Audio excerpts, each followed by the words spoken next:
बक्सर की लड़ाई 1764 में हुई और बंगाल में जो पलासी की लड़ाई के बाद ब्रिटिश ईस्ट इंडिया कंपनी को जो जीत मिली थी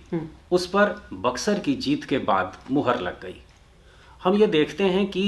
पलासी की लड़ाई में जो अप्रत्यक्ष शासन इनका बंगाल में स्थापित हुआ था, धीरे धीरे वो डायरेक्ट रूल के रूप में सामने आ जाता है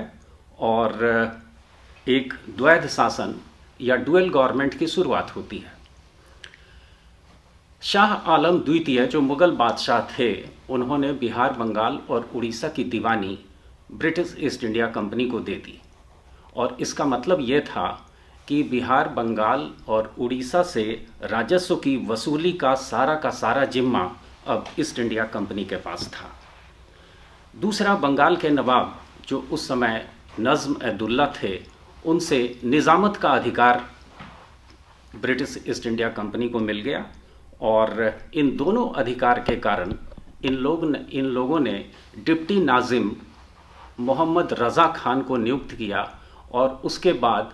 पूरा का पूरा शासन की बागडोर ब्रिटिश ईस्ट इंडिया कंपनी के हाथों में आ गई। अच्छा। इसके साथ साथ हम ये भी देखते हैं कि अवध के नवाब शुजाउद्दौला के साथ जो इनकी संधि हुई, वो संधि बाद के लॉर्ड वेलेस्ली की सहायक संधि का प्रारूप हम उसे मानते हैं, क्योंकि जितने भी कंडीशंस लगाए गए थे, जो भी शर्तें लगाई गई थीं, वो बाद में लॉर्ड वेलेस्ली ने सहायक संधि के द्वारा भारतीय रियासतों पे लगाया था। तो शुजाउद्दौला के साथ जो संधि हुई, यानी कि अवध के साथ जो संधि हुई, वो संधि जो थी वो सहायक संधि का प्रारूप था। इसके साथ साथ 1765 तक हम ये देखते हैं कि ब्रिटिश ईस्ट इंडिया कंपनी का प्रभाव अवध तक फैल गया। जो अब तक बिहार, बंगाल और उड़ीसा तक लिमिटेड था, अब वो अवध तक अपने प्रभाव क्षेत्र में इन सारे